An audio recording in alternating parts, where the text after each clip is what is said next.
வணக்கம் ஃப்ரெண்ட்ஸ். லக்ஷ்மி அவர்கள் எழுதிய புகழேனி சிறுகதை. வைத்தியபூஷணம். மார்த்தாண்டம். பிள்ளையை தெரியாதவர்கள் நகரத்தில் வெகு சிலரே தான் இருப்பார்கள். மார்த்தாண்ட பிள்ளையை பார்க்க வேண்டுமா? ரயில்வே ஸ்டேஷன் அருகில் ஒரு வெள்ளை கட்டடம் தெரிகிறது பாருங்கள், அதுதான் அவர் பங்களா என்று ஜனங்கள் அவரை தெரியாதவர்களுக்கு அறிமுகம் செய்வித்தனர். சீமை படிப்பும் பட்டமும் கொண்ட டாக்டர்கள் கூட இனி பிரயோசனமில்லை என்று கைவிட்ட பலவித அபூர்வ நோய்கள் யாவும் மார்த்தாண்டம் அவர்களின் எண்ணெயினால் குணமாகிவிட்டதாக பலர் அவரை பற்றி சிலாகித்தனர். எது எப்படி இருந்த போதிலும் வைத்தியபூஷணம் மார்த்தாண்டம் தமது 68வது வயதில் புகழ்பெற்ற வைத்தியராக விளங்கினார். எனினும் கூட பணம், பதவி, பட்டம் என்ற பல துறைகளிலும் புகழேனியின் உச்சியை அடைந்திருந்த மார்த்தாண்டம் சில நாட்களாக மிகவும் மாறுதலை அடைந்தவராக காணப்பட்டதைக் கண்டு அவரது அபிமானிகளும் ஆத்ம சிநேகிதர்களும் கவலையடைந்தனர். 1 மைல் தூரத்திலே நோயாளி வரும்போதே அவன் நோய் இன்னதென்று தெரிந்து மருந்துகள் கொடுத்த வைத்தியபூஷணம் இப்போது அருகில் வந்து உட்கார்ந்ததும், உனது வியாதி எனக்கு புரியவில்லை ஐயா. இந்த நோய் மருந்தினால் தீராது. மருந்துக்கு போடும் பணத்தை முருகனுக்கு கற்பூரம் வாங்கி கொளுத்தினாலும் லாபம் உண்டு என்றும், இன்னைக்கு சனிக்கிழமையா, நான் ஒருவருடனும் பேசுவதில்லை, பரம்பொருளை தியானம் செய்யும் தினம் என்று விசித்திரமாக பதில் கூற ஆரம்பித்தார். மார்த்தாண்டத்தின் செயலிலும் போக்கிலும் காணப்பட்ட மாறுதல்களுக்கு காரணம் பலர் பலவிதமாக சொன்னார்கள். பூவும் மனமும் என அவரது வாழ்க்கையே வணக்க செய்த வாழ்க்கை துணைவி 2 ஆண்டுகளுக்கு முன் அவரை இவ்வுலகில் தனியே தவிக்கிவிட்டு மறு உலகத்தை அடைந்ததிலிருந்து மனிதர் ஒரு மாதிரி ஆகிவிட்டார் பாவம் என்று அனுதாபப்பட்டனர் சிலர். அது காரணம் இல்லை. மூத்த பிள்ளை சண்டை போட்டுக்கொண்டு போன பின் 28 வயது வாலிபனான அவரது இளைய மகன் ஜுரம் என்று படுத்தவன் 8 நாளில் மரணமடைந்து விட்டான். மனிதனை புத்திர சோகம் போட்டு வாட்டுகிறது என்று சிலர் கூறினர். இதெல்லாம் ஒன்றுமே இல்லை. அவர் சமீபத்தில் க்ஷேத்ராடனம் போயிருந்தார். பல அருமையான க்ஷேத்திரங்களை ஒருங்கே தரிசித்ததனால் பிள்ளைவாளுக்கு கடவுள் பக்தி அதிகமாகிவிட்டது. ஆமாம், நியாயம்தானே. வயதான காலத்தில் கொஞ்சம் பக்தி சிறுத்தையாகத்தானே இருக்க வேண்டும் என்று ஹாஸ்யம் செய்தனர் ஒரு சிலர். தமது நம்பிக்கைக்கும் அன்பிற்கும் உகந்த நண்பர் மார்த்தாண்டத்தின் மனமாறுதலை பற்றி பலர் பலவிதமாக கூறுவதை கேட்டு சலித்து போனார் சுந்தரமூர்த்தி.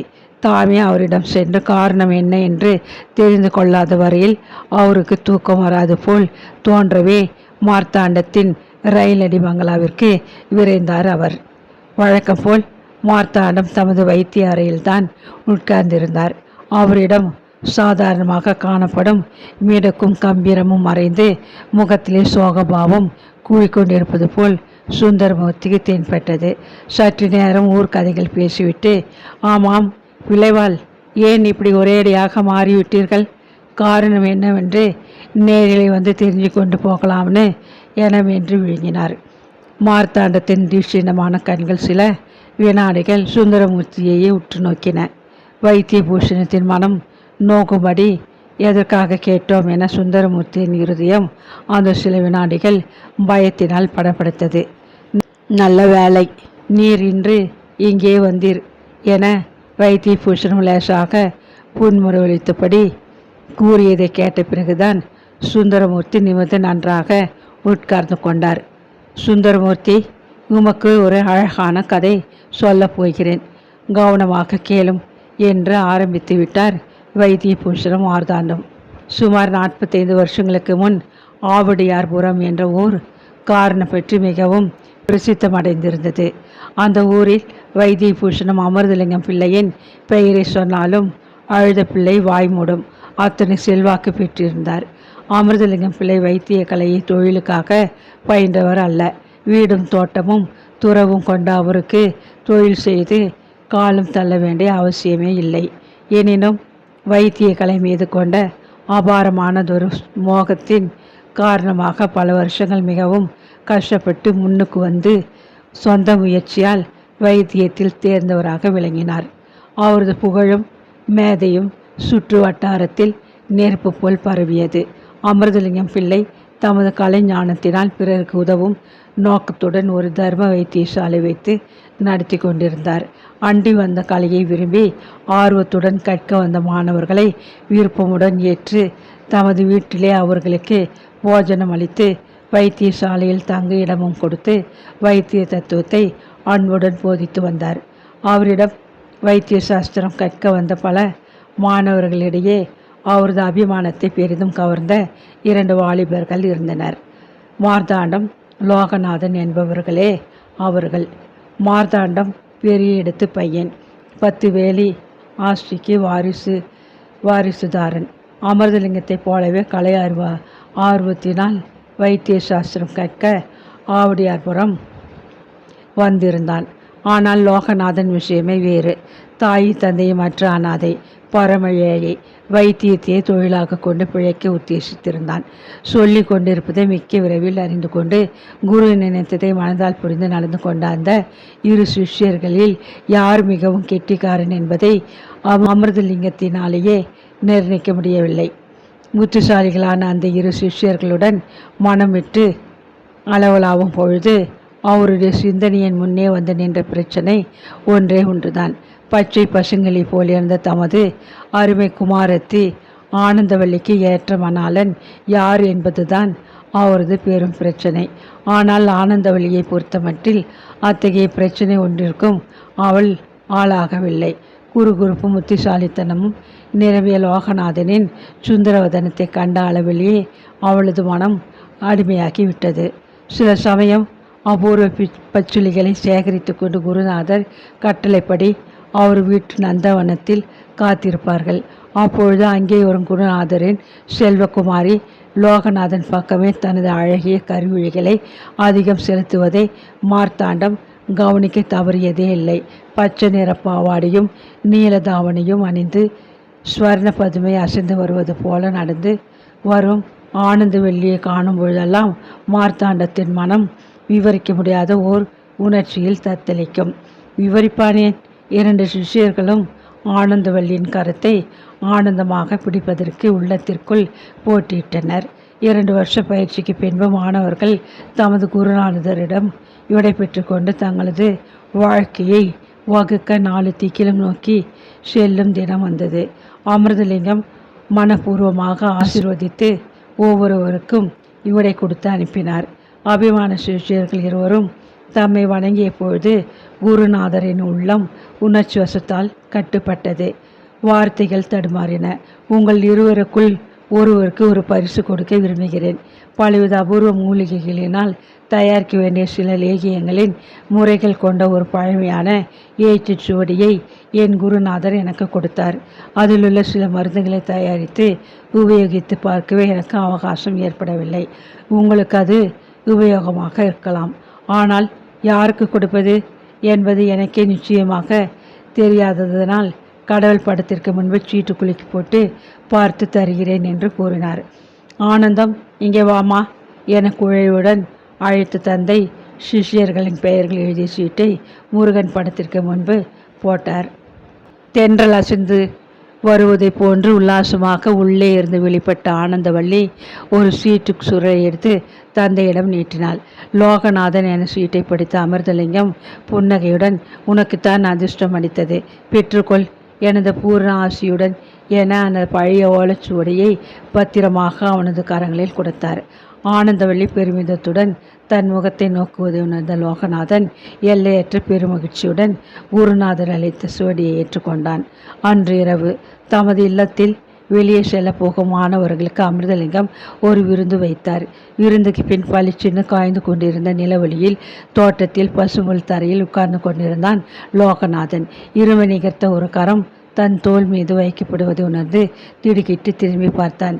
அதிர்ஷ்டக்காரனப்பா, சுவடியை தட்டி கொண்டு விட்டாய் என்று பொறாமை மிகுந்த குரலில் கூறிக்கொண்டு பக்கத்தில் வந்து அமர்ந்தான் மார்த்தாண்டம். லோகநாதன் பதிலை பேசவில்லை. வானத்தையே வெறித்து பார்த்து கொண்டிருந்தான். பரவாயில்லை, உனக்கு அதிர்ஷ்ட சீட்டு விழுந்தது போல் எனக்கும் அதிர்ஷ்ட சீட்டு விழுந்திருக்கிறது. ஆனந்தவல்லிக்கும் எனக்கும் நடக்கவிருக்கும் திருமணத்திற்கு நீ இருக்க மாட்டாய் என்ற கவலைத்தான் எனக்கு என்று கூறிய மார்த்தாண்டம் எழுந்திருந்து விடுவிடுவென்று சென்றான். அதை கேட்டு திடுக்கிட்டு திரும்பிய லோகநாதனுக்கு வானத்திலே மிதந்து கொண்டிருந்த சந்திரன் திடீரென்று கீழே விழுந்து உலகமே அந்த காரத்திற்குள் மூழ்கிவிட்டது போன்றதொரு பிரமை ஏற்பட்டது. அதைவிட வேறொரு பெரும் அதிர்ச்சி கொடுக்கக்கூடிய செய்தி லோகநாதனுக்காக மறுநாள் காலையில் காத்திருந்தது. குருநாதர் குறிப்பிட்டு வர சொன்னார் என்று கேள்விப்பட்ட லோகநாதன் அவசரமாக அவரது இல்லத்திற்கு விரைந்தான். மார்த்தாண்டமும் மற்றும் சில மாணவர்களும் அங்கே ஏற்கனவே வந்து கூடியிருந்தனர். ஆனந்தவல்லி அறையின் வாசற்படியில் நின்று கொண்டிருந்தாள். குருநாதர் முகத்திலே பொங்கிக் கொண்டிருந்த கோபக்குறிகளை கண்டு லோகநாதனுக்கு மிகவும் குழப்பமாக இருந்தது. இதை பார்த்திருக்கிறாயா என்ற அதட்டலான குரலுடன் கேட்ட குருநாதர் தமது கை விரலில் இருந்த வைர மோதிரத்தை கயிற்றி லோகநாதனிடம் நீட்டினார். அதை வாங்கி பார்த்த லோகநாதனின் ஹிருதயம் பயத்தினால் படபடுத்தது. பார்த்திருக்கிறேன், இது தங்களுடைய மோதிரம் அல்லவா என்று தனிவாக கூறியபடி அதை திருப்பி கொடுத்தான். ஆமாம், ஆனால் இது உன்னுடைய பெட்டியில் சேந்தூர டப்பிக்குள் புதைத்து வைக்கப்பட்டிருந்ததே, அது எப்படி? 2 நாட்களுக்கு முன்பு இதை நான் குளிக்கும் அறையில் துளைத்து விட்டேன். எனக்கு ஏற்பட்ட ஒரு சந்தேகத்தினால் நேற்று நடந்த விருந்தின் பொழுது உங்கள் எல்லோருடைய பெட்டிகளையும் சோதனையிட செய்தேன். லோகநாதா, நீ ஏழை பையன், ஆனால் இப்படி இழிவானதொரு காரியத்தை செய்வாய் என நினைக்கவே இல்லை என்று கூறிய குருநாதர் மேலே பேச பிடிக்காதவர் போல் அறையை விட்டு எழுந்து உட்புறம் சென்று விட்டார். அவமானத்தினால் உடல் குன்றி போன லோகநாதன் தலை நிமிர்ந்து ஒருவரையும் பாராமல் வெளியே வந்தான். தனது ஆஸ்தியான 2 புத்தகங்களை மட்டும் எடுத்துக்கொண்டு வெளியேறுவதற்காக வைத்தியசாலையில் மாணவர் தங்கும் இடத்திற்கு சென்றான் லோகநாதன். என்னப்பா இது, உண்டை வீட்டிற்கு இப்படி 2 செய்யலாமா என எகத்தாளமாக கேட்டுக்கொண்டு உள்ளே நுழைந்தான் மார்த்தாண்டம். அலமாரியை திறந்த குருநாதர் கொடுத்த ஏட்டு சுவடியை கையில் எடுத்தான் லோகநாதன். மார்த்தாண்டம் பெட்டியை திறந்து மோதிரத்தை வைக்க தெரிந்தவன், இதையும் எடுத்துக்கொள்ள மறந்துவிட்டாயே, இந்த சுவடி எனக்கு தேவையில்லை, நீயே வைத்துக்கொள். குருநாதர் என்னை தவறாக எண்ணிவிட்டாரே என வருத்தமில்லை. தமது அருமை மகளை கேவலம் ஒரு திருடனுக்கு என்று முடிப்பதற்குள் கோபம் தாங்காத மார்த்தாண்டம் பளீர் என்று லோகநாதன் கன்னத்தில் ஓங்கி அறைவிட்டான். லோகநாதன் திரும்பி மார்த்தாண்டத்தை அடிக்க கையை ஓங்கவில்லை. அவனது இருதயத்தையே ஊடுருவி பார்ப்பவன் போல் ஒரு கணம் பார்த்துவிட்டு அப்படியே வெளியே வேகமாக நடந்து விட்டான். மார்த்தாண்டத்தின் முகத்தில் ஒருவித மாறுதலும் தென்படவில்லை. லோகநாதன் விட்டு சென்ற ஏட்டு சுவடியை பத்திரமாக எடுத்து போய் தன் பெட்டியில் வைத்து பூட்டினான். 4-5 வருஷங்கள் சென்றன. அமிர்தலிங்கம் காலமான பின்பு தனது மனைவியை கூட்டிக் கொண்டு நகரத்திற்கு வந்து சேர்ந்தான் வைத்தியபூஷணம் மார்த்தாண்டம். ரயில்வே ஸ்டேஷனுக்கு அருகில் இருந்த பெரிய பங்களாவை விலை கொடுத்து வாங்கி அதில் மிகவும் தடல்புடலாக தனது வைத்திய தொழிலை ஆரம்பித்தான். தனது தீரத்தை குறித்து பத்திரிகைகளில் விளம்பரம் செய்து கொண்டான். ஏட்டு சுவடியிலிருந்து அறிந்து கொண்ட முடக்குவாத இலக்கியத்தை மார்த்தாண்ட இலக்கியம் என்று பிரபலப்படுத்தி கடைகளுக்கு விற்பனைக்கு அனுப்பினான். மார்த்தாண்ட இலக்கியத்திற்கு யோகம் அடித்தது. ஒரே வருஷத்தில் ஜனங்கள் அதை டின்களாக வாங்கி உபயோகிக்க ஆரம்பிக்கவே அவன் பெயரும் புகழும் நாலா பக்கமும் பரவியது. நகரத்திற்கு வந்த 5வது வருஷத்தில் மார்த்தாண்டம் ஒரு நாள் நோயாளி ஒருவனை பார்த்துவிட்டு ஒரு சந்தின் வழியாக காரை திருப்பி கொண்டு வந்தவன் ஒரு வீட்டின் வாயிலில் தொங்கிய பலகையை கண்டு அப்படியே திகைத்து போனான். வைத்தியபூஷணம் லோகநாதன் தனக்கு போட்டியாக அந்த நகரத்தில் இந்த மூலையில் வசிப்பதை அவன் அத்தனை நாளும் அறியாமல் இருந்தது அவனுக்கே வியப்பாக இருந்தது. அன்றிலிருந்து ஆரம்பித்தன மார்த்தாண்டத்தின் துவேஷ லீலைகள். லோகநாதனுக்கு எதிரடியாக பிரச்சாரங்களை வேகமாக பரப்பினான். அப்படி அவன் செய்த சதி லோகநாதனை ஊரை விட்டே விரட்டிவிட்டது. சிங்களபுரம் ஜமீன்தார் கொலை வழக்கு என்பதை பற்றி அறியாதவர்கள் அப்பொழுது மிகவும் அபூர்வம். மார்த்தாண்டத்தின் சூழ்ச்சியினால் லோகநாதனும் அந்த கொலை கேஸில் சம்பந்தப்பட நேர்ந்தது. ஜமீன்தாரின் பங்காளிகள் அவருக்கு லோகநாதன் உதவியால் விஷம் வைத்து கொன்று விட்டதாக வழக்கு மும்முரமாக நடந்தது. 2 வருஷ காலத்திற்கு பிறகு லோகநாதன் மீது குற்றம் ருஜுவாக ஆகாததினால் வழக்கு தள்ளுபடியாயிற்று. ஆனால் அத்துடன் லோகநாதனின் நகர வாழ்க்கையும் முடிவடைந்தது. கொலையில் சம்பந்தப்பட்டதாக கருதப்படும் வைத்தியரிடம் சிகிச்சை செய்து கொள்ள எந்த நோயாளி மனம் துணிவார்? லோகநாதன் சொல்லாமல் கொள்ளாமல் நகரத்தை விட்டு வெளியேறினான். வருஷங்கள் வேகமாக உருண்டோடின. மார்த்தாண்டத்தின் புகழ் மேலும் மேலும் ஓங்கி பரவியது. தனக்கு யாரும் நிகரில்லை என மார்த்தாண்டம் மிக கருவியாக விளங்கினான். தன் பேட்டிக்காக ஜனங்கள் வாயிலில் தவம் செய்வதை உணர்ந்து மிக்க அகம்பாவத்துடன் அவர்களை அலட்சியமாக பார்த்தான். காலம் செல்ல செல்ல புகழேணியின் உச்சியை அடைந்துவிட்ட வைத்தியபூஷணம் மார்த்தாண்டத்தின் சிகிச்சை பிரபுகளுக்கும் ஸ்ரீமாட்டிகளுக்குமே கிட்டுவது பிரம பிரயத்தனமாகிவிட்டது. மார்த்தாண்டத்தின் கர்வம் உச்ச நிலையில் இருக்கையில் அவனுடைய கர்வத்திற்கு ஒரு சிறு வீழ்ச்சி ஏற்பட்டது.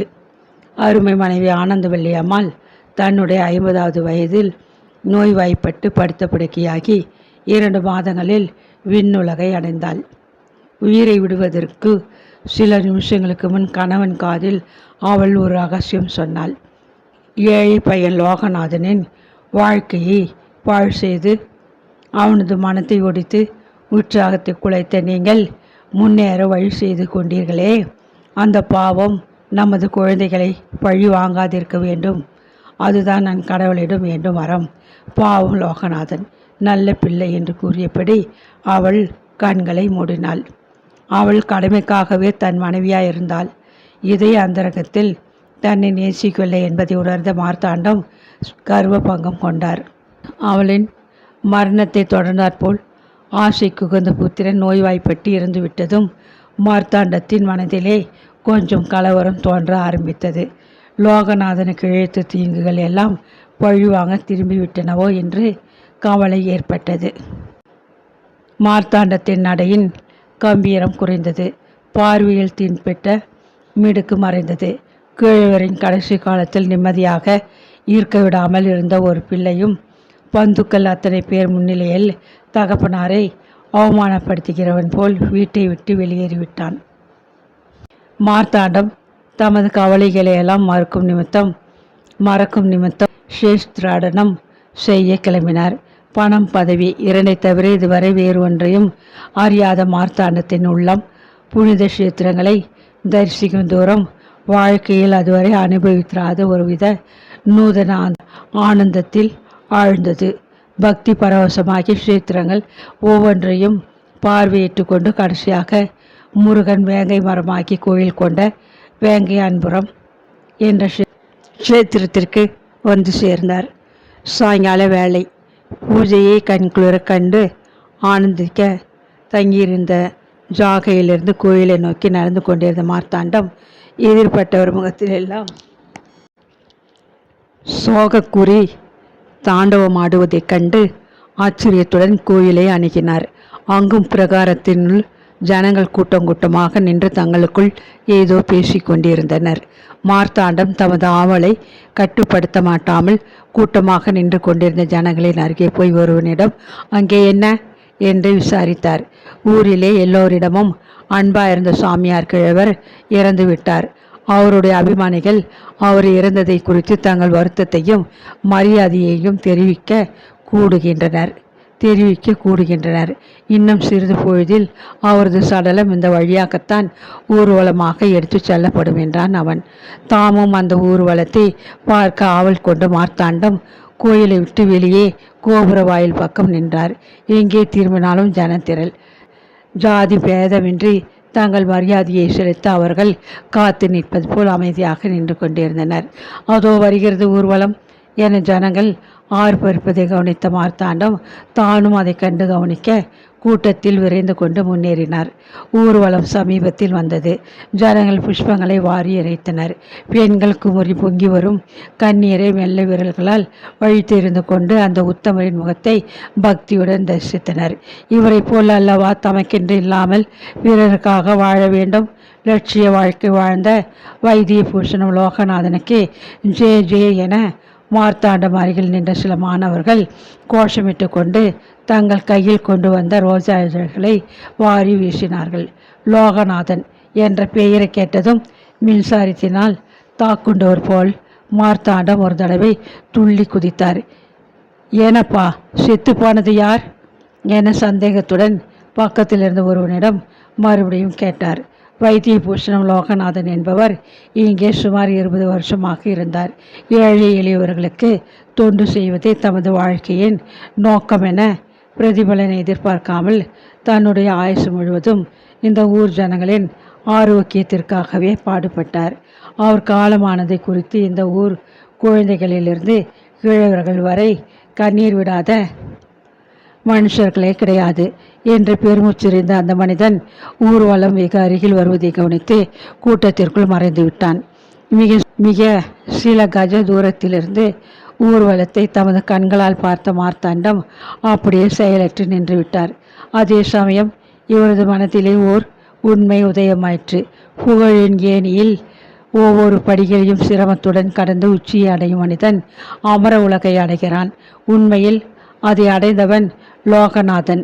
மார்த்தாண்டம் வெறும் போலி புகழில் மதிமயங்கி கீழே நின்று கொண்டிருக்கிறான் என்பதுதான் அந்த உண்மை. அகங்காரத்தின் வடிவமான மார்த்தாண்டம் கண்களில் நீர் மெல்க கையெடுத்து அந்த அமரனை கும்பிட்டான். கதை முடிந்தது. நன்றாயிருக்கிறதா என்ற மார்த்தாண்டம் எழுந்து நின்றார்.